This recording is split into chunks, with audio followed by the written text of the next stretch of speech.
तो अभी तक हमने सर्किल के पुराने क्वेश्चन डिस्कस किए हैं, जिसमें से कुछ हमने क्वेश्चन छोड़े हुए हैं, और जो क्वेश्चन अभी तक हम लोग ने नहीं, एक्सरसाइज 10.2 के जो क्वेश्चन हम लोगों ने अभी डिस्कस नहीं किए हैं, जो एक टाइप के क्वेश्चन थे, तो उनको डिस्कस करेंगे आज, जो कि है क्वेश्चन नंबर 5, 10, 11, 12 और 13। हमारे पास 5 क्वेश्चन है। Okay, we have combo of 5 questions which you have to do today: 5, 10, 11, 12 and 13। चलिए, तो ये क्वेश्चन करना है और अब हम लोग स्टार्ट करते हैं।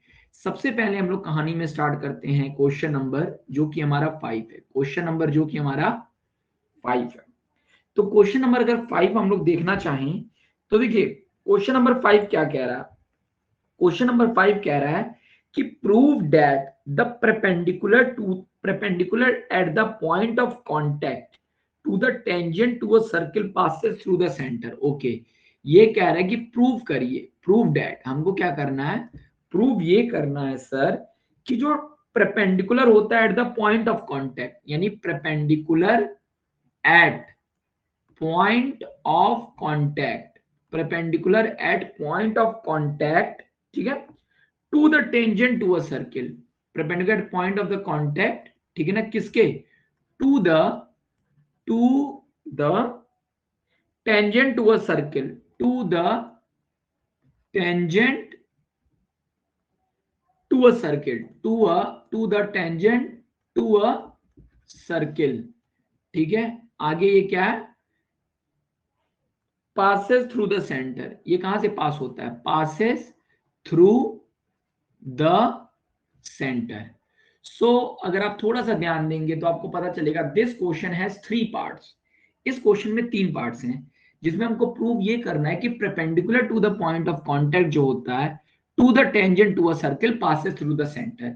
ठीक है सर, ये हमको प्रूव करना है। यानी अगर मैं इसको ओवरव्यू में समझने की कोशिश करूं तो ये कहना चाह रहा है कि सर ये कह रहा है कि कोई सर्किल अगर हमारे पास है, ठीक है, सर्किल है, तो कह रहा है कि जो सर्किल में sir perpendicular to the point of contact, मान लेते हैं ये पॉइंट ऑफ कांटेक्ट है, ये क्या है, पॉइंट ऑफ कांटेक्ट है, कह रहा है perpendicular eight the point of contact, point of contact के कोई देखो अब क्या है कि टेंजेंट है, ग्रीन वाली चीज टेंजेंट है। मान लो इस पॉइंट पे एक टेंजेंट टू अ सर्किल है, ये रहा tangent to a circle. Okay, चलिए, ये हमारा है टेंजेंट, ये कह रहा है ये हमारा है तुम्हारा टेंजेंट, ग्रीन कलर में क्या है, टेंजेंट। दूसरे कलर में हमारा पॉइंट ऑफ कांटेक्ट, ठीक है, ये हमारा है तुम्हारा, ये चीज जो है तुम्हारी वो क्या है, ये चीज है सर हमारी पॉइंट ऑफ कांटेक्ट है।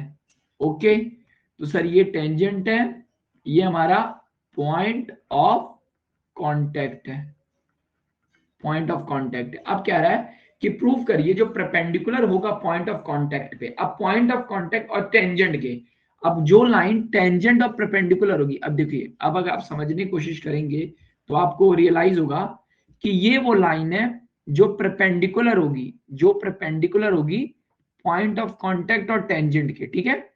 तो वो कह रहा है कि जो भी लाइन होगी परपेंडिकुलर होगी वो हमेशा सेंटर से पास होगी। वो कहां से पास होगी, सेंटर से।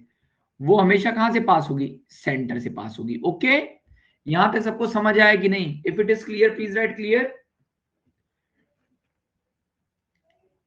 यस, अब देखिए, नाउ मूविंग फॉरवर्ड, यहां तक सर हमको कहानी समझ आ गई।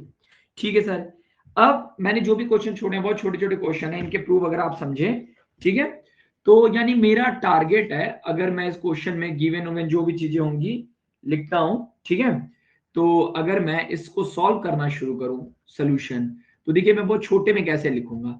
मैं सबसे पहले लिखूंगा गिवन, मुझे गिवन क्या है, अगर मैं देख पाऊंगा तो मुझे बस एक ही चीज बोला हुआ है क्वेश्चन में, देखो perpendicular at point of contact to the tangent to a circle, यानी अगर टेंजेंट कोई एक्स वाई है, अगर कोई टेंजेंट एक्स वाई है, ठीक है, अगर कोई टेंजेंट एक्स वाई है तो वो, और अगर ये पॉइंट ऑफ कांटेक्ट पी है और ये पॉइंट ओ है, तो गिवन ये है कि जो ओपी है वो परपेंडिकुलर है एक्स वाई के, ये चीज गिवन है। गिवन बस एक चीज है कि जो ओपी है सर वो परपेंडिकुलर है एक्स वाई के, ठीक है, यहां तक सर सही है, कोई दिक्कत नहीं। अब सर आगे ये कह रहा है कि हमको प्रूव करना है, प्रूव मुझे क्या करना है, प्रूव बस मुझे ये करना है कि O जो है O is the centre of circle. मुझे प्रूव करना है कि O is the centre of circle. ये चीज सर मुझे प्रूव करनी है। ओके, अब देखिए इस चीज को प्रूव करने की कौन सी चीज है, ठीक है। अब देखिए मैं एक काम करता हूं, एक चीज कंस्ट्रक्शन, यानी अब मैं प्रूव करने जाता हूं, इस चीज को प्रूव करता हूं, ठीक है। सबसे पहले मैं क्या करता हूं, एक काम करिए, आप मान लीजिए कि देखो यहां बोले कि पासेस थ्रू द सेंटर, मान लेते हैं कि ये सेंटर से नहीं पास होता है, एक पल के लिए मान लेते हैं कि लेट सेंटर ओ नहीं है, कोई दूसरा सेंटर है, कोई पॉइंट ये ओ डैश है, इस पॉइंट को हम लोग मान लेते हैं ओ डैश।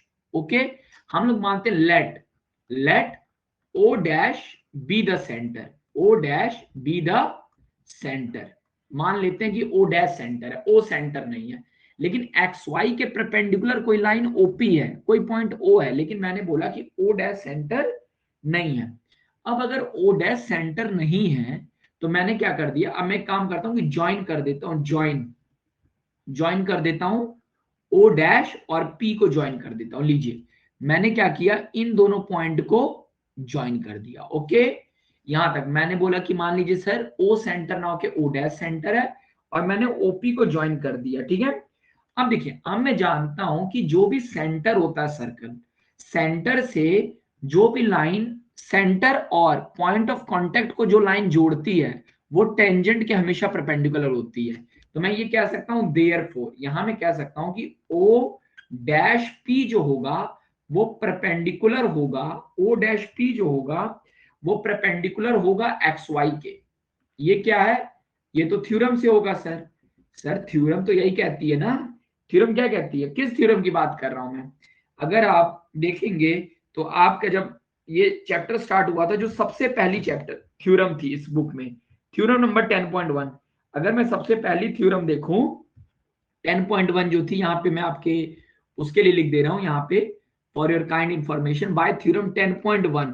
10.1 थ्योरम क्या कहती थी, 10. ये कहती थी कि tangent at any point of a circle is perpendicular to the radius through the point of contact. Okay, तो ओ डैश पी जो होगा वो टेंजेंट होगा एक्स वाई के। यहां तक सबको क्लियर है, यहां तक सबको क्लियर है कि नहीं, if clear please write clear.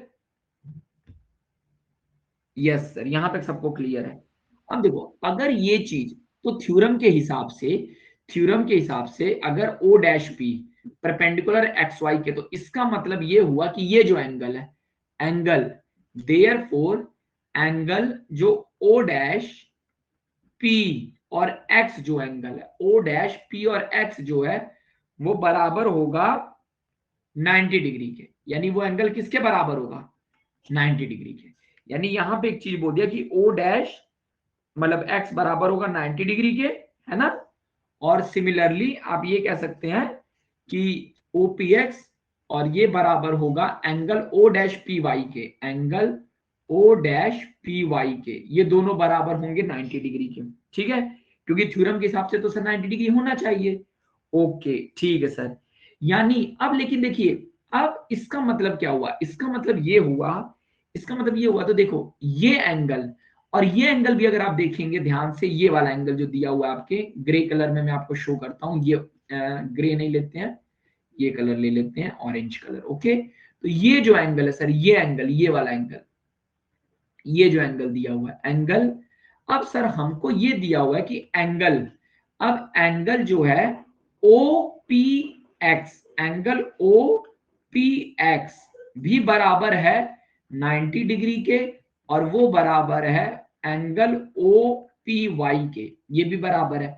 क्यों बराबर है, क्योंकि ये चीज तो सर गिवन है भाई, अगर आप ध्यान से देख पाएंगे तो यहाँ तो गिवन ही है कि ओपी परपेंडिकुलर है एक्स वाई के, तो अगर ओपी एक्स वाई के परपेंडिकुलर है तो ये एंगल और ये वाला एंगल दोनों 90 डिग्री होंगे। तो ये क्लियर है सर, ये दोनों एंगल 90 डिग्री गिवन।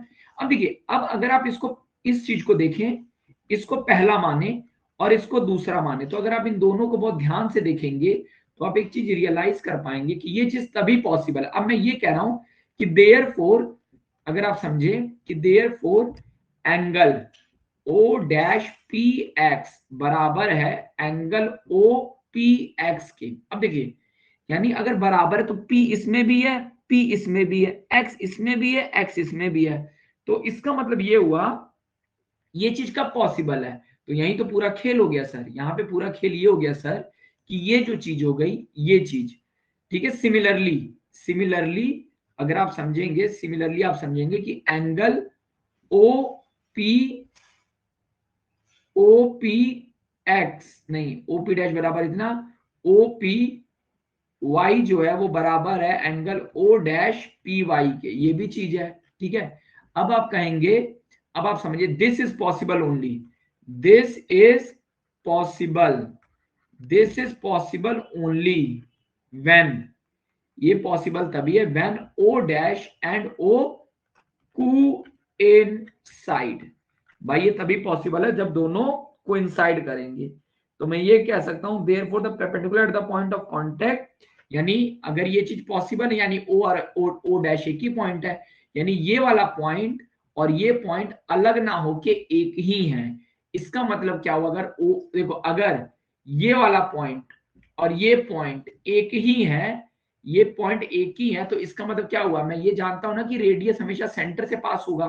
भाई अगर ये चीज, ये थ्योरम क्या कहती थी, ये कह रही कि रेडियस, ये थ्योरम ये कहती थी कि रेडियस जो होता है वो पास होता है सेंटर से, रेडियस जो होता है पास होता है सेंटर से। और मैंने ये प्रूव कर दिया, मैंने क्या प्रूव कर दिया, मैंने ये प्रूव कर दिया कि ओ डैश और ओ एक ही जगह पे है, यानी ये कोइंसाइड कर रहा है। तो मतलब ये तभी पॉसिबल है जब ओ और ओ डैश एक जगह पे हो और दोनों पास हो सेंटर से।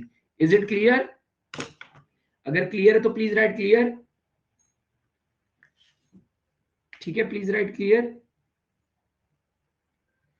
क्लियर सर, एक बहुत ही शानदार और बहुत ही आसान क्वेश्चन, बस क्वेश्चन ये था कि प्रूव करना था। मैंने बस देखिए इस क्वेश्चन को प्रूव करते हुए ध्यान बस आपको क्या देना है, ध्यान ये देना है कि आपने एक दूसरा पॉइंट ले, देखो अप्रोच ये है कि मैं बोल देता हूं कि ठीक है भाई पहला वाला पॉइंट ओ नहीं पास हो रहा है, क्वेश्चन में बस ये बोला है कि प्रूव करना है कि पॉइंट ऑफ कॉन्टेक्ट पे जो प्रॉब्लम होता है वो सेंटर से पास होता है। तो मैंने मान लिया सेंटर से नहीं पास हो रहा है, तो लेकिन एक चीज तो क्वेश्चन में गिवन था ना कि ओपी और एक्स वाई परपेंडिकुलर है, तो मैंने बोल दिया था एंगल ओपी एक्स और एंगल ओपी वाई बराबर होगा 90 डिग्री के, ये चीज मुझे क्लियर थी। मैंने बोल दिया कि चलो वो पॉइंट नहीं है, कोई दूसरा पॉइंट सेंटर कहीं और है, ओ डैश पे मैंने सेंटर ले लिया। तो जब मैंने सर ओ डैश पे सेंटर ले लिया, तो इसका मतलब क्या हुआ, अगर ओ डैश सेंटर है तो मैं थ्योरम से ये जानता था कि अगर मैं ओ डैश पी को ज्वाइन कर दूं, अगर ओ डैश रियल में सेंटर होगा, तो अगर ओ डैश रियल में सेंटर होगा और ओ डैश पी को मैं ज्वाइन कर दूंगा तो ओपी रेडियस हो जाएगा। और मैं हमेशा से जानता था कि रेडियस हमेशा सेंटर से पास होता है। तो फिर जब मैंने देखा कि ओ डैश पी वाई और ओ डैश पी एक्स दोनों 90 डिग्री आ जाना चाहिए, लेकिन इसका मतलब ये हो जा रहा था कि ओ डैश पी एक्स और ओ पी एक्स बराबर हो जा रहा था। यानी ये कब पॉसिबल है, ये तो तभी पॉसिबल है ना जब ओ डैश और ओ कोइंसाइड कर जाएगा। और अगर ओ डैश और ओ कोइंसाइड कर जा रहा है तो इसका मतलब ओ और ओ डैश दोनों सेंटर पर ही है, ना कि कहीं और। Is it clear? अगर सबको क्लियर है प्लीज राइट क्लियर, लिखिए क्लियर, जिनको जिनको क्लियर है।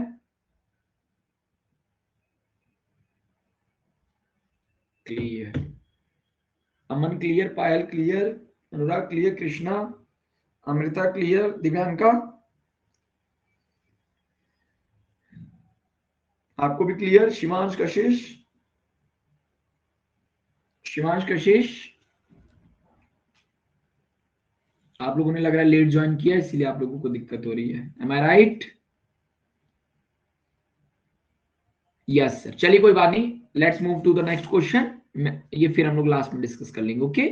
आप लोग देख लीजिएगा, अब हम लोग नेक्स्ट क्वेश्चन करते हैं, okay? So here was the question number 5। Now moving on to the question number 10। अब हम लोग करते हैं एग्जांपल नंबर 10, ठीक है? एग्जांपल नंबर 10 एक्सरसाइज का। अब देखिए क्वेश्चन ये कह रहा है कि प्रूव कर रहा है, देखिए क्या कह रहा है कि prove that the angle between the two tangents drawn from the external point to a circle. अब देखिए ये क्वेश्चन ये कह रहा है कि कोई सर्किल है, कोई क्या है, सर्किल है, ठीक है? वो कह रहा है कि कोई सर्किल है, ठीक है? कोई सर्किल है, ठीक है? अब कह रहा है कि प्रूव करिए जो एंगल होगा बिटवीन, अब देखिए यहां बहुत समझना है, यहां पे समझना ये कि angle between, angle between the two tangents, angle between the two tangents drawn from, angle between the two tangents drawn from external point, angle between two tangents drawn from external point. पहली line समझते हैं, external point. Okay, तो कह रहा है कि कोई external point है सर, वहां से दो टेंजेंट ड्रॉ कर लिए। लो, एक टेंजेंट ये ड्रॉ कर लिया और इसी पॉइंट से एक और टेंजेंट ड्रॉ कर लिया, ये दो टेंजेंट ड्रॉ कर दिया। एंगल बिटवीन, अब देखो यहां पे क्या बोला है, ध्यान से समझना। ये बोला कि angle between two tangents drawn from external point. अब मान लो वो एक्सटर्नल पॉइंट क्या है, P। एक्सटर्नल पॉइंट क्या है, P। यानी ये एंगल, यानी पहला ये एंगल है, और इसको कुछ भी ले सकते हैं, इसको हम लोग ले लेते हैं S और इसको ले लेते हैं T ले लेते हैं। तो भाई PS और PT टेंजेंट हो गया, ठीक है। अब ये रहा सर सर्किल का सेंटर, ठीक है। Prove that the angle between the two tangent drawn from external point to a circle, ठीक है, इज सप्लीमेंट्री। वो कह रहे कि प्रूव करिए कि ये जो चीज है वो इज सप्लीमेंट्री होगा। सप्लीमेंट्री मतलब क्या होता है बाद में देखते हैं, सप्लीमेंट्री होगा। ओके सर, वो सप्लीमेंट्री होगा, लेकिन किस चीज के सप्लीमेंट्री होगा? वो कह रहा है कि वो सप्लीमेंट्री होगा to the angle such as, to the angle, ठीक है ना, supplementary to the angle subtended by the line segment joining the point of contact at the centre. अब देखो कह रहा है कि वो लाइन जो पॉइंट ऑफ कांटेक्ट को सेंटर पे जोड़ रही है। अब देखो ये पॉइंट ऑफ कांटेक्ट था, ये लाइन इसको सेंटर पे जोड़ रही है, और ये पॉइंट ऑफ कांटेक्ट है, ये लाइन इसको, अब मान लेते हैं ये O है। अब देखिए आप समझिए, तो देखो यानी ये कह रहा है कि at at point at point joining at point joining at point joining at point joining क्या लिखा है यार, at line, sorry, line segment joining point of contact, ठीक है ना, लाइन सेगमेंट, ठीक है ना, at at line line segment joining point of contact. अब इस चीज को समझते हैं, लाइन सेगमेंट ज्वाइनिंग। अब देखो ये जो एंगल है, यानी दूसरा जो एंगल है, ये वाला एंगल। अब देखो हमारे पास दो एंगल है, एक एंगल ये है सर और एक एंगल ये है। यानी जो पहला एंगल है वो ये वाला है, ये वाला पहला एंगल है, यानी ये एंगल P की बात हो रही है, ये है एंगल P, ठीक है। और ये जो कह रहा है ये है एंगल O, और बोल रहा है कि सप्लीमेंट्री। सप्लीमेंट्री मतलब ये हुआ कि angle P plus angle O जो है वो बराबर है 180 डिग्री के। समझ गए? यहां तक क्वेश्चन समझ आया कि नहीं, क्या कहना चाह रहा है? Is it clear? तो प्लीज राइट क्लियर।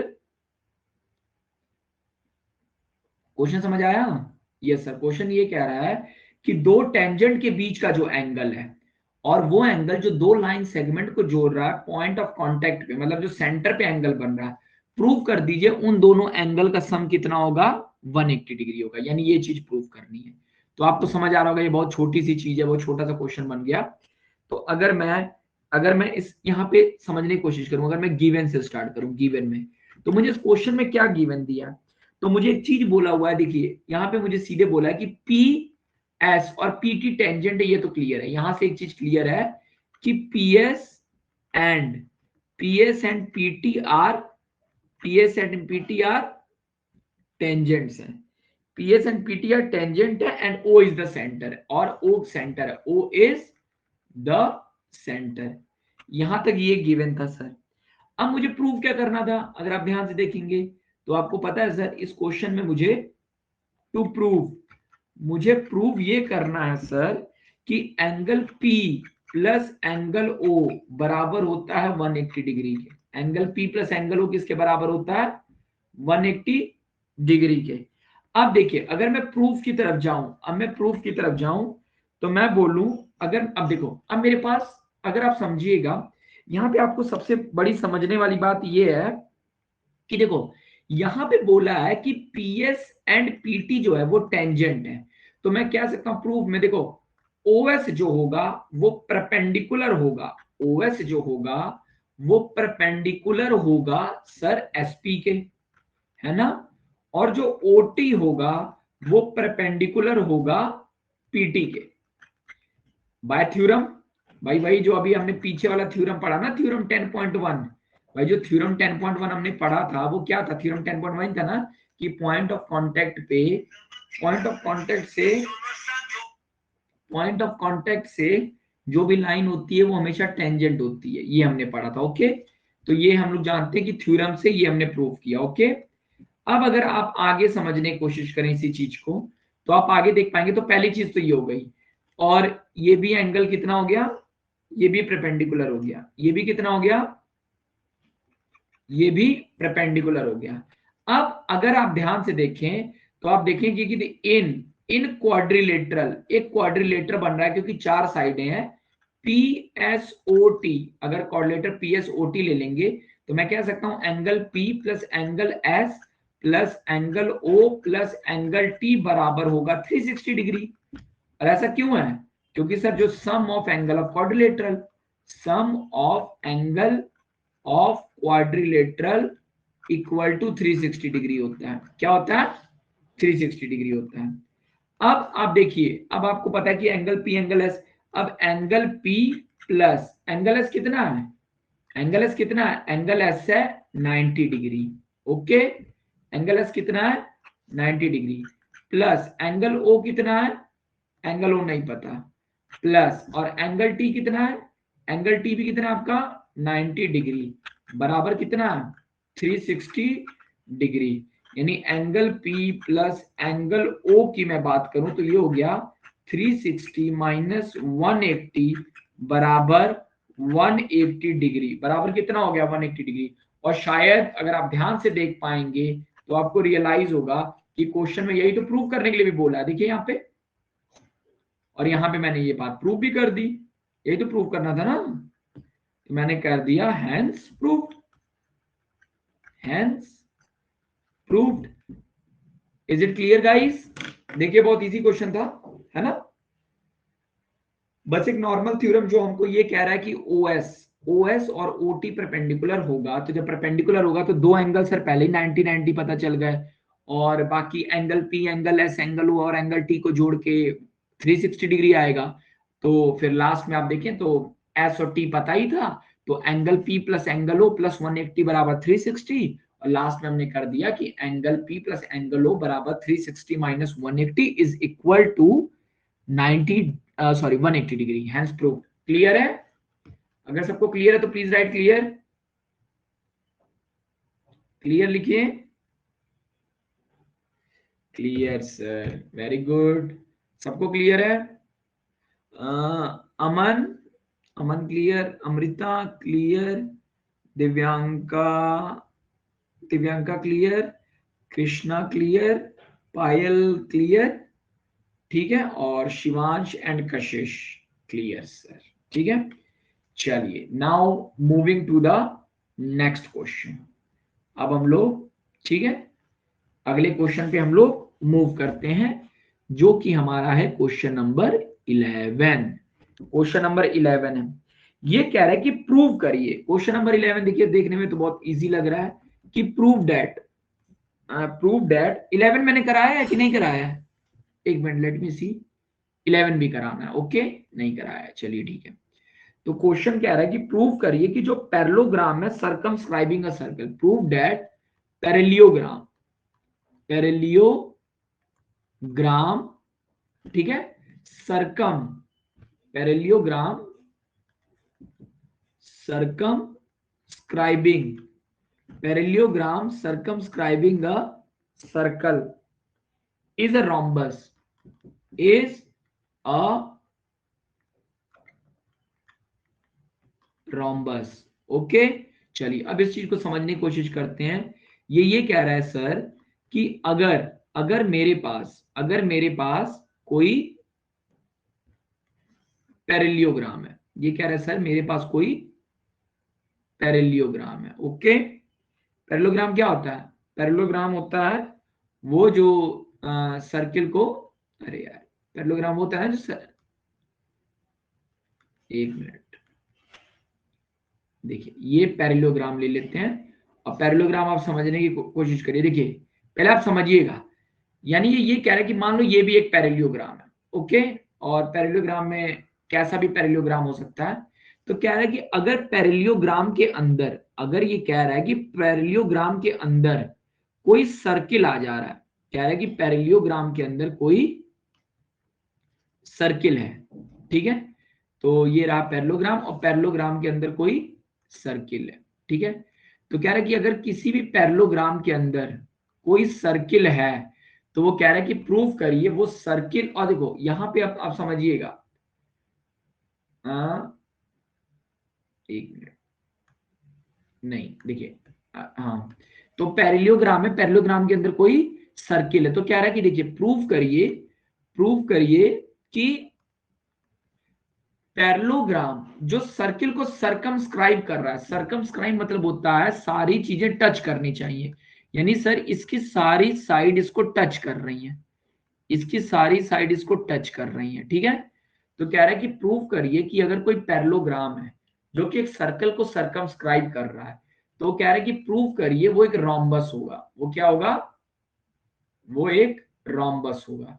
यानी वो कह रहा है कि इसको प्रूव करिए आप किसी तरीके से, ये क्या होगा? रोम्बस होगा, ठीक है। एक मिनट, चलिए एक मिनट,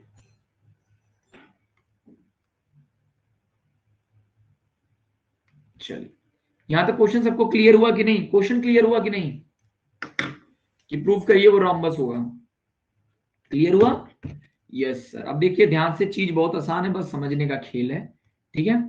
चलिए अब ये कह रहा है, अब अगर मैं थोड़ा सा ध्यान दूं तो देखिए अब मेरे सामने, अब देखिए चीजें कुछ समझी जाती हैं, मेरे सामने कुछ चीजें समझते हैं हम लोग, ठीक है। वो चीजें ये हैं कि सर पहली चीज इसने बोला है कि अगर मैं इसको पॉइंट को ए बी सी डी ले लूं, मान लो मैंने क्या कर दिया, इसको ले लिया ए, इसको ले लिया बी, इसको ले लिया सी और इसको ले लिया डी।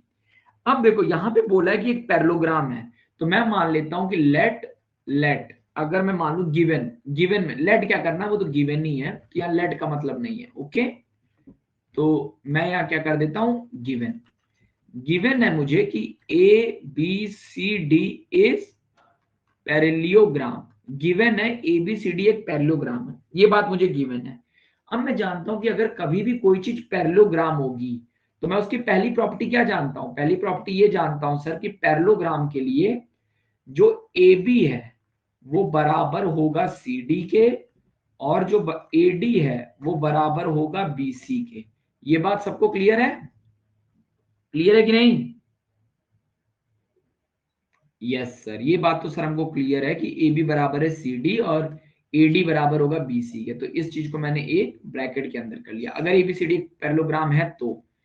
अब सर अगर A B C D parallelogram है तो मुझे क्या करना है, मुझे प्रूव करना है, टू प्रूव, टू प्रूव क्या करना है मुझे, कि वो रोम्बस है। अगर कोई चीज रोम्बस है तो इसका मतलब ये हुआ मुझे प्रूव करना है कि ए बी जो है वो बराबर है बी सी के, वो बराबर है सी डी के, वो बराबर है डी ए के, वो बराबर है डी ए के। A B B C C D D A, ये चीज क्लियर है कि नहीं? सबको ये क्लियर है प्रूव क्या करना है? Yes sir. अब देखिए मान लो जो पॉइंट ऑफ कांटेक्ट है, पॉइंट ऑफ कांटेक्ट है, मैं इस पॉइंट को ले लेता हूं P, इस पॉइंट को ले लेता हूं Q, इस पॉइंट को ले लेता हूं R, इस पॉइंट को ले लेता हूं S। ये पॉइंट, ये पॉइंट, ये पॉइंट, ये point, P Q R S ले लिया, ओके। मैंने प्रूव क्यू आर एस लिया। अब मैं प्रूव शुरू करता हूं, देखिए प्रूव शुरू करता हूं। अब आपको अगर एक चीज ध्यान होगा तो आप ये कह सकते हैं, देखो अगर ये सेंटर है, अगर ये सेंटर है सर्किल का, ये सेंटर है, और अगर एक ही पॉइंट ऑफ कांटेक्ट है, देखो अगर पैरेललोग्राम है और क्या बोला है कि सर्कमस्क्राइब कर रहा है, सर्कमस्क्राइब करने का मतलब हर जगह एक पॉइंट को टच कर रहा है, यानी अगर ये सेंटर ओ है और S R P Q point of contact है, तो मैं कह सकता हूं कि यहां पे आपसे मैं क्या कह सकता हूं, मैं ये कह सकता हूं कि O S, O S, O R और ओ क्यू, नहीं ये मत करिए, आप इसको इस तरीके से समझिए कि मैं ये कह सकता हूं, ठीक है ना, अगर अगर अगर देखो P Q R S are point of tangents, P Q R S sorry point of tangent नहीं, पॉइंट ऑफ कांटेक्ट है, P Q R S point of contact है। अगर P Q R S point of contact है और A B C D क्या है, वो external point है, वो एक्सटर्नल पॉइंट्स हैं, तो एक्सटर्नल पॉइंट से टेंजेंट ड्रॉ हो रही है। इसका मतलब ये हुआ सर, अगर तुम ध्यान से देख पाओ तो तुमको एक चीज क्लियर हो गई।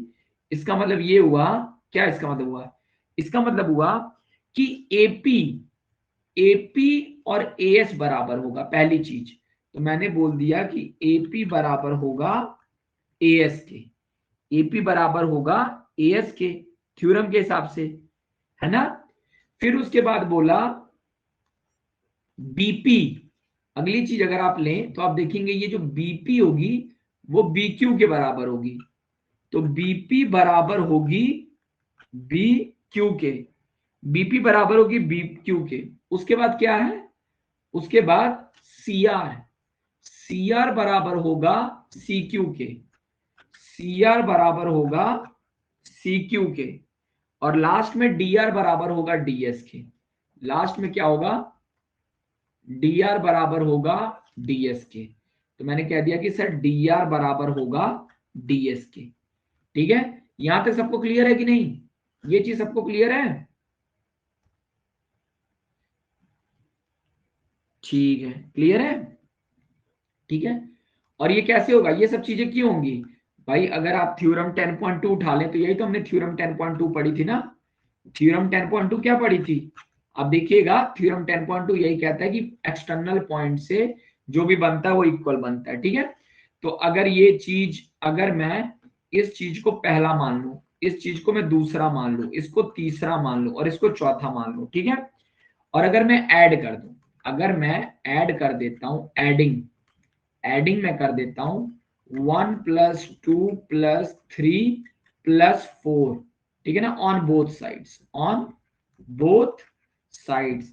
तो आप देख पाएंगे कि अगर मैं इसको लिख दूं तो मैं लिख सकता हूं, क्या लिख सकता हूं, मैं ये लिख सकता हूं सर, यहां पे एपी है, एपी, और यहां मैंने लिखा एएस।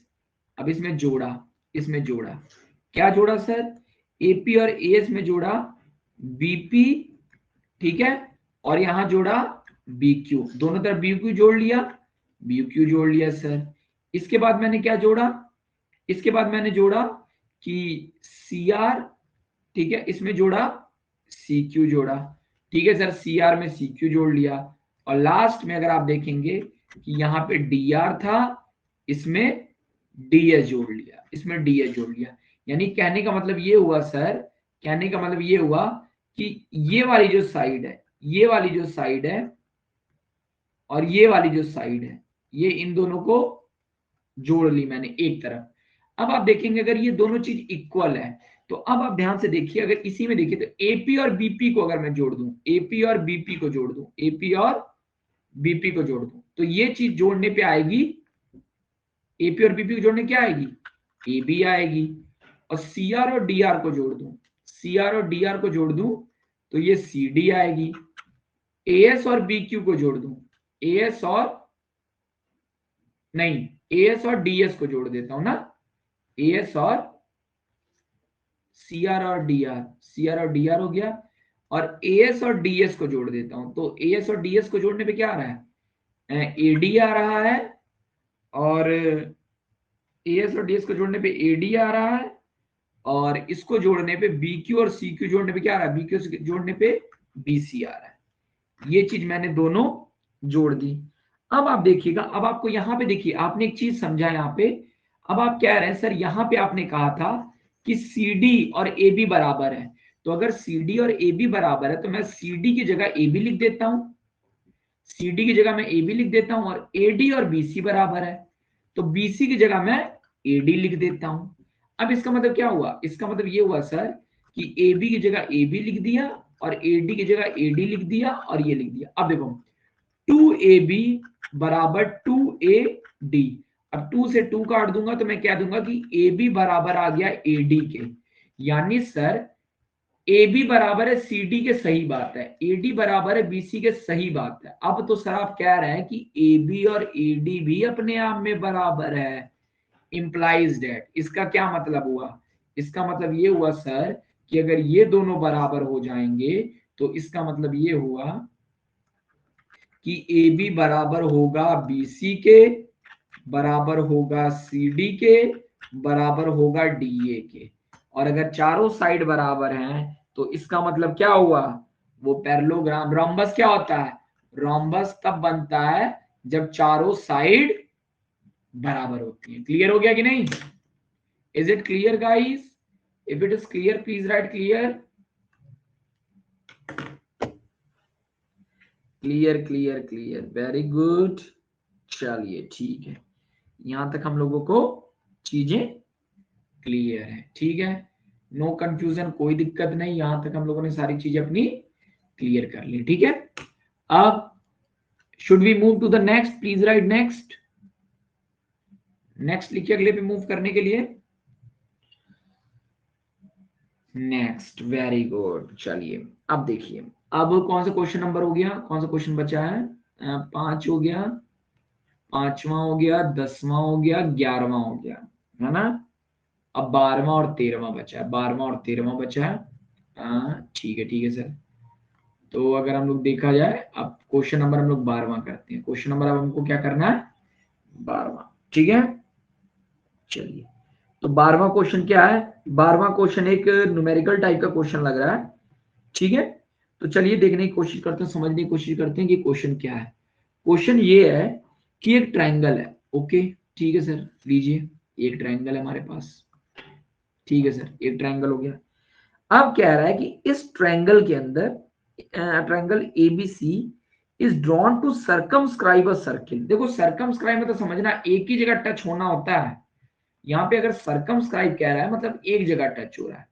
तो कह रहा है कि एक वो है, इसने एक सर्किल को सर्कमस्क्राइब किया हुआ है। चलिए लीजिए इसको बड़ा कर देते हैं, ठीक है। यानी ये कह रहा है कि, चलो यहां तक क्लियर है। कह रहा है कि अब क्वेश्चन है कि अ ट्रायंगल ए बी सी, कह रहा है कि एक ट्रायंगल है, ट्रायंगल है ए बी सी, कह रहा है एक ट्रायंगल है A B C is drawn to circumscribe a circle of radius 4 centimetre. अब सर्किल का अगर सेंटर ये है, सर्किल का सेंटर ये है, तो सर्किल का रेडियस दिया हुआ है, मान लो ये पॉइंट, रेडियस दिया 4 सेंटीमीटर, ठीक है। यानी अगर मैं गिवन पे आऊं तो मुझे गिवन में पहली चीज क्या दी है? मुझे गिवन पहली चीज जो है वो है कि रेडियस जो होता है वो बराबर होता है 4 सेंटीमीटर के, such that segments BD and DC into which BC is divided by the point of contact DR of length 8 centimetre और 6 सेंटीमीटर। अच्छा ठीक है, ये बोला है कि यहां से ये सेंटर O है और यहां से एक पॉइंट D है, और बोला है कि जो BD है, BD की वैल्यू है 8 सेंटीमीटर, यहां से वैल्यू दी हुई है 8 सेंटीमीटर, और ये वैल्यू दी हुई है 6 सेंटीमीटर, और ये वैल्यू दी हुई है 4 सेंटीमीटर, ओके। चलिए, यानी गिवन क्या है? गिवन है BD की वैल्यू है सर 8 सेंटीमीटर और CD की वैल्यू है 6 सेंटीमीटर, ठीक है। ये 8 सेंटीमीटर है, ये 6 सेंटीमीटर है। क्वेश्चन में बोला है कि हमको बताना है साइड AB कितनी होगी और हमको बताना है कि साइड AC कितनी होगी। हमको फाइंड क्या करना है? हमको फाइंड करना है कि साइड AB कितनी होगी और हमको फाइंड करना है कि साइड AC कितनी होगी। यही फाइंड करना है, और तो कुछ फाइंड करना नहीं है, ठीक है। फाइंड द साइड AB, इतना इतना। क्वेश्चन अगर सबको क्लियर है प्लीज राइट क्लियर। क्वेश्चन अगर सबको क्लियर है please write clear. Clear clear clear, चलिए ठीक है, ठीक है, सबको क्लियर है तो अब आगे मूव करते हैं, ठीक है। चलिए अब हम लोग देखते हैं और समझते हैं कि हुआ क्या। अब देखो, अब मैं जानता हूं, अब देखो अगर मैं मतलब फाइंड करने पे आ जाऊं, फाइंड करने पे आ जाऊं, तो मैं कुछ चीजें देखता हूं जो मुझे चीजें पहले से पता है। ठीक है, मुझे बोला है कि ओडी एक रेडियस है, ओडी एक रेडियस है जो कि 4 सेंटीमीटर का है। अगर ओडी एक रेडियस है तो इसका मतलब ये हुआ कि ओडी जो होगा वो परपेंडिकुलर होगा बीडी के, और जो ओडी है वो परपेंडिकुलर होगा सीडी के। थ्योरम 2.2, अगर मैं थ्योरम 2.2 मुझे याद है तो वो यही थी ना, नहीं 10.2 नहीं, 10.2 तो वो थी, ये 10.1 थ्योरम यही थी ना। यहाँ तक क्लियर है कि नहीं सबको? क्लियर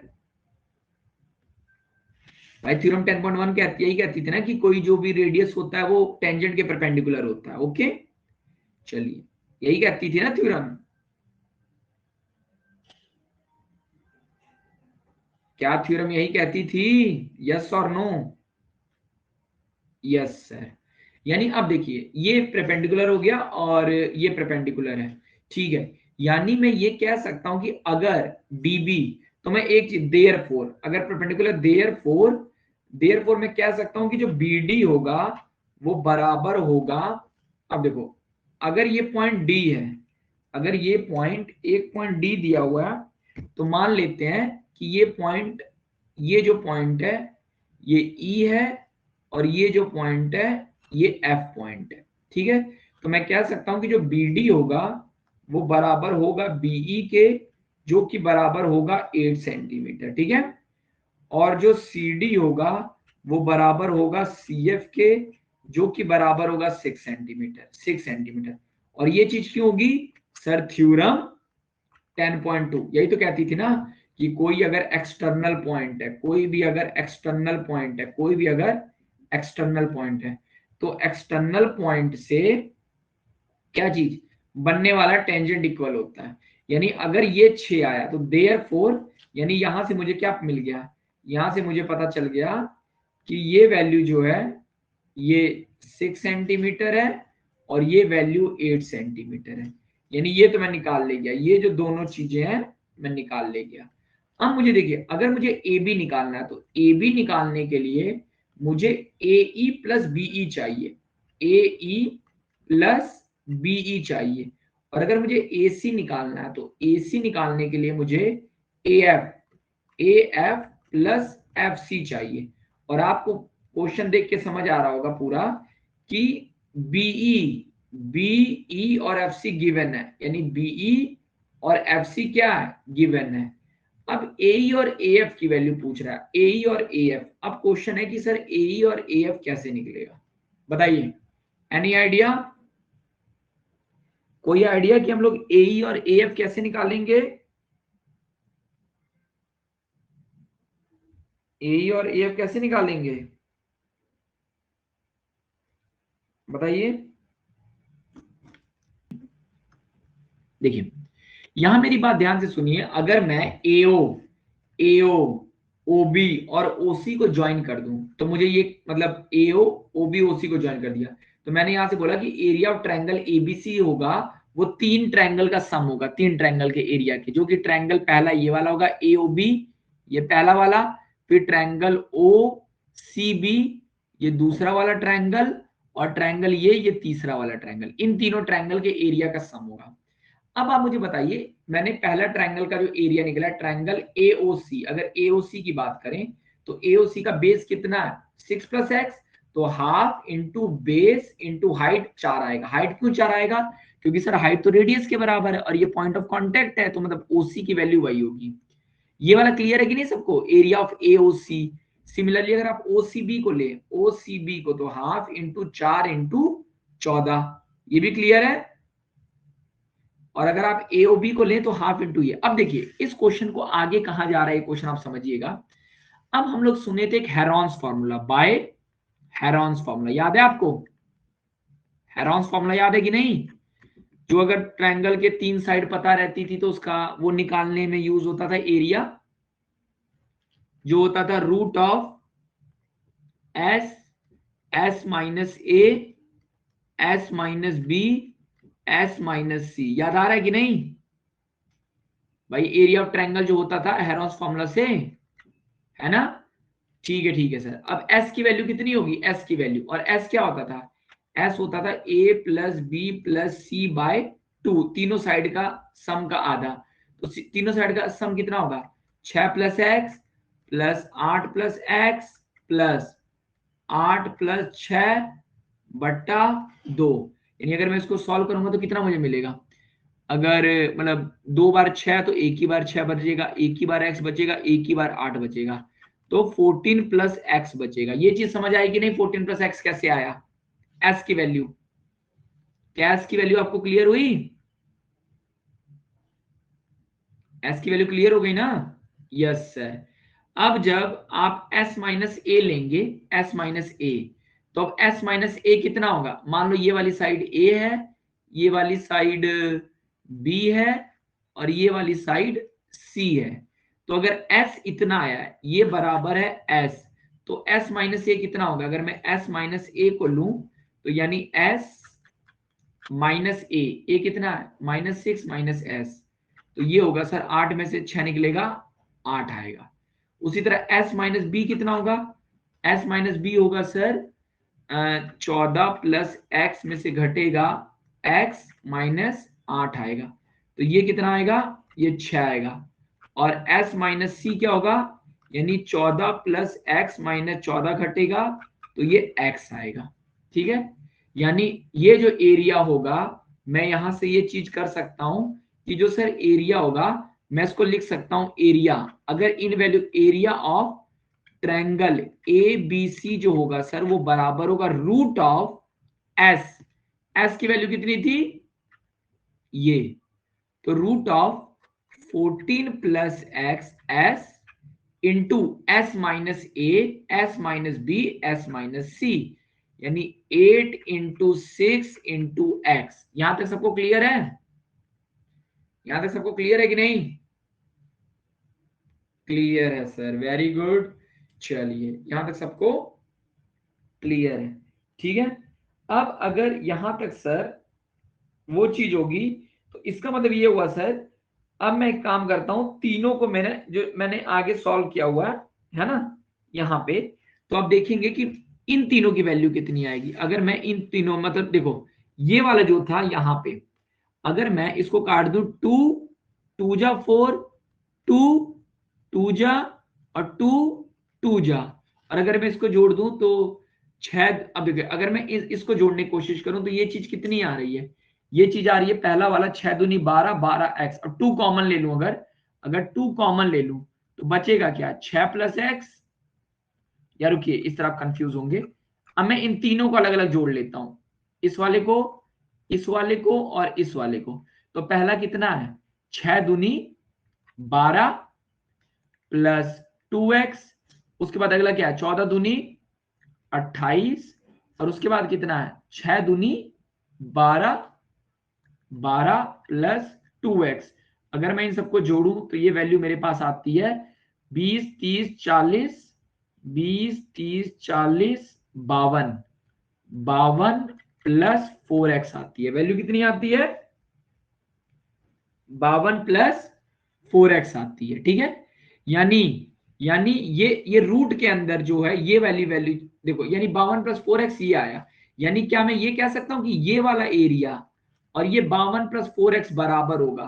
तो मैं काम करता हूं, मैं लिखता हूं therefore root of 14 plus x, है ना, और 8 6 जा 48x जो होगा वो बराबर होगा 52 प्लस 4x के।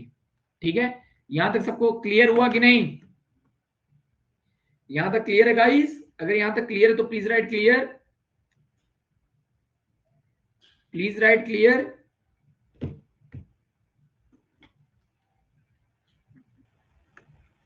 देखिए इस इक्वेशन में एक जगह गड़बड़ हुई है कि यहाँ पे 6 नहीं होगा, यहाँ पे होगा 8, यहाँ मैंने गलती से 8, तो यहाँ 8 लिखने का मतलब क्या हुआ, 8 दूनी 16, यानी ये हो गया 16 प्लस ये एक्स। अब 20 30 40, 8 2 50, 50 और 56, ये हो गया 56 प्लस 4x। ओके, तो यहाँ पे जो हमको लेना है वो 56 प्लस 4x लेना है। ओके, 56 प्लस 4x रहेगा। देखिए यहां तक हम लोग ये समझे, देखिए यहां तक हम लोग क्या समझे, हम लोग समझे कि सर हेरॉन्स फॉर्मूले से हमने ये चीज देखी, ये एरिया ऑफ ट्रायंगल AOB है, और ये जो है 56 प्लस 4x, 56 प्लस 4x, ये जो है ये तीनों एरिया को अगर जब अलग अलग जोड़ा तो ये वो एरिया है। तो ये एरिया ये यहां से है, ये वाला चीज, ये जो 56 प्लस 4x है, ठीक है। तो ये अब अगर मैं इस चीज को मूव ऑन आगे करूं और अगर मैं लिखूं, देखो अब मैं यहाँ इक्वेशन लिखता हूं, equation root of 14 plus X into 48x, 48x जो है ये बराबर है 56 प्लस 4x के, यही है ना इक्वेशन सर। रूट 40 प्लस 48 बराबर है 56 प्लस 4x के, ठीक है। अब मुझे ये इक्वेशन सॉल्व करनी है, ठीक है। अब मैं दोनों तरफ अगर स्क्वायर कर देता हूं, देखिए ये इक्वेशन थोड़ा सा करने में आपको समय लग सकता है, लेकिन अगर मैं एक काम करूं, इसमें से 4 कॉमन ले लूं तो ये कितना हो जाएगा, ये हो जाएगा 4 कॉमन ले लूं तो 4 आधा 14, 14 प्लस एक्स, ये हो गया। और इसमें इसको अगर मैं लिख लूं, देखो इसको मैं लिख लूं 14 प्लस एक्स, 48 को लिख लूं 16 गुणे 3 गुणे एक्स, और इस 16 को जब मैं ब्रैकेट के बाहर निकालूंगा तो ये किस में बदल जाएगा, ये बदल जाएगा 4, ये होगा 14 प्लस एक्स, ठीक है, और ये हो गया 3x, और ये बराबर होगा 4, और ये बराबर होगा 14 प्लस एक्स के। अब ये 4 से ये 4 कट गया, तो हमारे पास क्या बचा, हमारे पास बचा sir root of 14 plus X into 3x बराबर 14 प्लस एक्स। अब दोनों तरफ स्क्वायर कर देते हैं, स्क्वायरिंग बोथ साइड्स। अगर दोनों तरफ सर मैं स्क्वायर कर दूं तो मैं पाऊंगा 14 प्लस एक्स इंटू 3x जो होगा वो बराबर क्या होगा, वो होगा 14 प्लस एक्स का होल स्क्वायर। तो इसकी वैल्यू होगी, अब देखिए 14, अब मैं इसको इससे मल्टीप्लाई करूंगा, एक बार इसको करूंगा तो 14 3 जा कितना हो गया 42x प्लस 3x स्क्वायर बराबर 14 14 जा 196 a square plus b square plus 2ab 28x।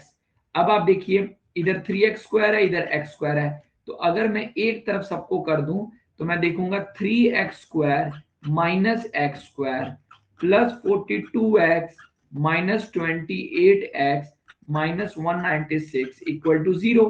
तो ये हो गया 2x स्क्वायर प्लस 42 में से 28 घटाया तो 12 में से 8 घटा 4, 3 में से 2 घटा 1, तो ये हुआ 14x और ये माइनस 196 इक्वल टू 0। अगर 2 आप कॉमन ले लें, X square plus 7x minus 98 equal to 0, यानी मैं यहां लिख सकता हूं कि X square plus 7x minus 98 equal to 0, ठीक है। अब 14 सत्या 98, तो X square plus 14x minus 7x minus 98 equal to 0, ये मैंने वो कर दिया, इसको खोल दिया ओपन में, ठीक है। अब यहां से अगर आप थोड़ा सा ध्यान देंगे, आपको थोड़ी सी बेसिक नॉलेज होगी, प्राइम फैक्टराइजेशन, x कॉमन ले लिया तो x प्लस 14 और माइनस 7 कॉमन ले लिया तो x प्लस 14 इक्वल टू 0, तो x माइनस 7 और x plus 14 equal to 0, x minus 7 और x प्लस 14 इक्वल टू 0, यानी x की वैल्यू 7 आएगी, x की वैल्यू माइनस 14 आएगी, negative value not possible, not possible, therefore x equal to 7। तो sir x की वैल्यू कितनी आ गई, x की वैल्यू आ गई सर 7। अब बात क्लियर हुई आप लोगों को, a good question to remember, is it clear भाई, क्लियर हुआ कि नहीं आपको, क्या क्लियर है, अगर क्लियर है तो please write clear, clear sir, clear clear clear, ठीक है, वेरी गुड, ठीक है। एक बार आप लोग और देखेंगे तो आप लोगों को आइडिया लग जाएगा। देखो इतने बड़े बड़े क्वेश्चन पेपर में नहीं आते हैं, पहले मेरी बात समझना, ठीक है। लेकिन आप समझिए इस क्वेश्चन में आपको ये दिमाग खुला रखना है कि जल्दी आप हेरॉन्स फॉर्मूला का यूज नहीं पाएंगे कहीं 10th में, है ना। लेकिन इन्होंने कैसे एक हेरॉन्स फॉर्मूला का यूज करते हुए क्वेश्चन बनाया, ये इस क्वेश्चन में अच्छी चीज है। ओके, ये बात क्लियर हुई कि नहीं? ठीक है, ठीक है। तो ये वाला था इस क्वेश्चन का लास्ट चीज थी ये। यानी इस क्वेश्चन को लगाने के लिए देखिए क्या क्या आपको नॉलेज होनी चाहिए। सर्किल की नॉलेज होनी चाहिए, आपको एरिया की नॉलेज होनी चाहिए, आपको ट्रायंगल की नॉलेज होनी चाहिए, तब जाके क्वेश्चन सॉल्व होगा, ठीक है। Now moving to the our not last but the least question. अब हमारा क्वेश्चन नंबर लास्ट, जो कि हमारा क्वेश्चन नंबर है 13, ठीक है। Question number 13। If you are ready for 13, please write 13. 13, ठीक है। तो 13 क्वेश्चन ये है कि सर,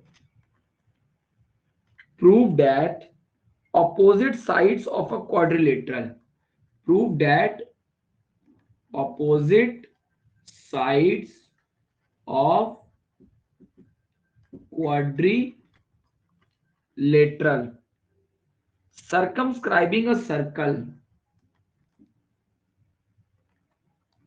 circumscribing a circle, ठीक है। क्या है कि prove that opposite side of a quadrilateral, जो कि एक सर्किल को सर्कमस्क्राइब कर रहा है, ठीक है, वो सबटेंड करेगा। वो क्या करेगा?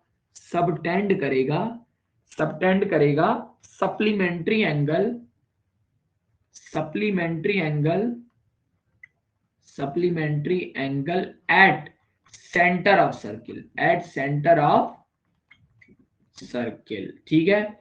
यानी ये क्वेश्चन थोड़ा सा अलग है, ठीक है। बस और थोड़ा सा देखिए, ये क्वेश्चन ये कह रहा है कि, देखिए ध्यान से, ये क्वेश्चन कह रहा है कि मेरे पास कोई सर्किल है, ठीक है। चलो, ये कह रहा है कि कोई सर्किल है।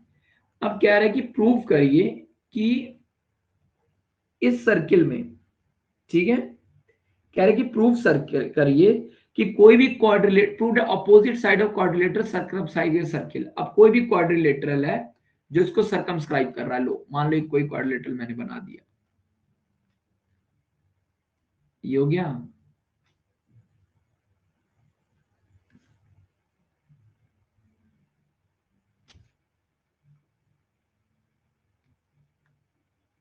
ठीक है, अब हम लोग इस चीज को समझते हैं क्या हुआ, ये हो गया, ठीक है। और ये रहा इरेजर, फालतू लाइनें डिलीट,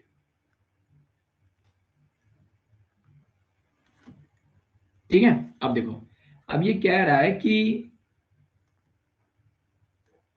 क्या कह रहा है कि, कह रहा है कि क्वाड्रिलेटरल कोई ए बी सी डी है। अगर ये कोई क्वाड्रिलेटरल, इसको ए बोल दूं, इसको बी बोल दूं, इसको सी बोल दूं, इसको डी बोल दूं। देखो, क्वाड्रिलेटरल है जो सर्कमस्क्राइब कर रहा है एक सर्किल को। देखो, सर्कमस्क्राइब करने का मतलब ये हुआ अंत में कि इस पॉइंट को एक जगह टच कर रहा है, इस पॉइंट को एक जगह टच कर रहा है, इस पॉइंट को एक जगह टच कर रहा है, इस पॉइंट को एक जगह टच कर रहा है, ठीक है। अब कर रहा है तो सर इस सर्किल का एक सेंटर होगा, इस सर्किल का एक सेंटर होगा। अब देखिए, अब आप समझिएगा, आपको यही कहानी शुरू हो गई। अब ये कह रहा है कि ये जो क्वाड्रिलेटरल है, जो सर वो सप्लीमेंट्री एंगल करता है सेंटर पे। यानी इसका क्या मतलब हुआ? यानी अगर मैं ए ओ बी अपोजिट साइड की बात करूं, अब देखो अपोजिट साइड, ये अपोजिट साइड इस जगह पे जो एंगल बना रहा होगा वो एंगल ये होगा, जो अपोजिट साइड बना रहा होगा। सिमिलरली जो अपोजिट साइड बना रहा होगा, इसके अपोजिट वाला कौन सा साइड है? ये साइड है। तो ये जो एंगल बना रहा है, ये वाला एंगल बना रहा है, ओके, ठीक है। सिमिलरली ये जो अपोजिट साइड है वो ये वाला एंगल है, और ये जो अपोजिट साइड है ये वाला, वो ये वाला एंगल है, अपोजिट साइड। तो देखो ये क्या कह रहा है, ये कह रहा है कि प्रूव करिए जो अपोजिट साइड है ऑफ क्वाड्रिलेटरल सर्कमस्टेंस सबटेंड करते हैं supplementary angle eight the centre of circle. यानी अगर ये पॉइंट ओ है तो वो कह रहा है कि आप किसी भी तरीके से प्रूव करिए, क्या प्रूव करिए, कि angle A O B plus angle D O C बराबर होगा 180 डिग्री के, या तो angle A O D plus angle BOC बराबर होगा 180 डिग्री के। यहां तक क्लियर है सबको? तो please write clear, please write clear. ठीक है,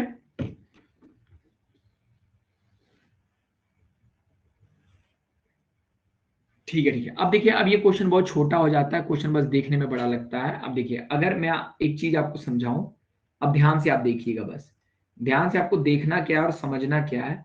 समझना ये है कि मैं एक काम करता हूं, ज्वाइन कर देता हूं। मैं ज्वाइन किसको किसको कर देता हूं? ओपी, ये इन सबको, इस पॉइंट को मैं ले लेता हूं, ए बी वाले पॉइंट को ले लेता हूं पी, बी सी वाले पॉइंट को ले लेता हूं क्यू, इसको ले लेता हूं आर, इसको मैं ले लेता हूं एस।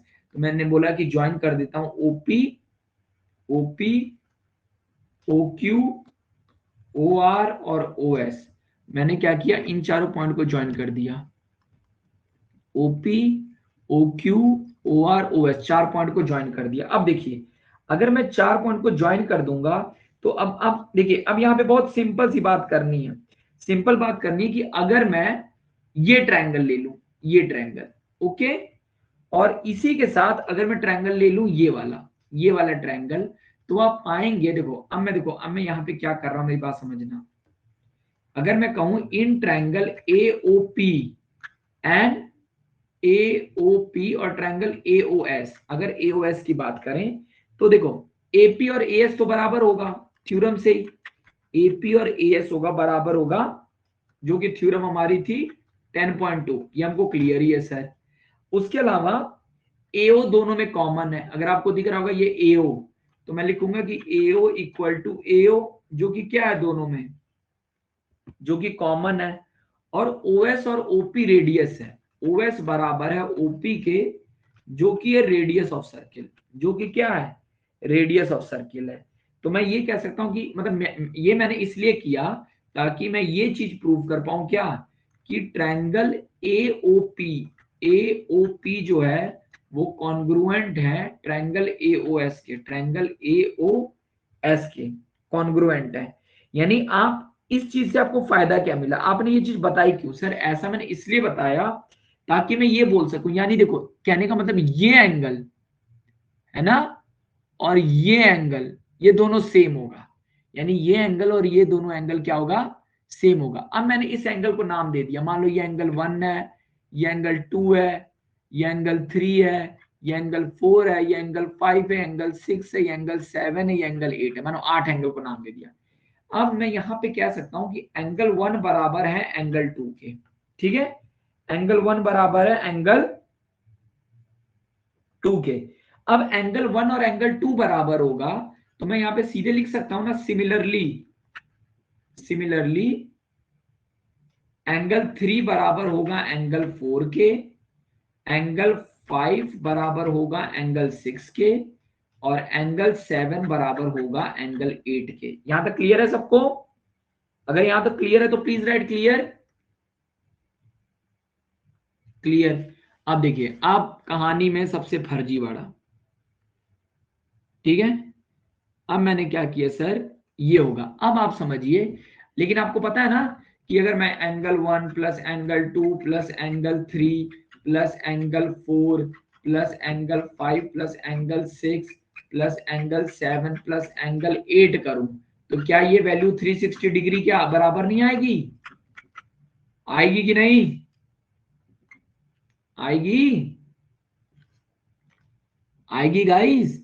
यस सर, अब 360 डिग्री के बराबर आएगी।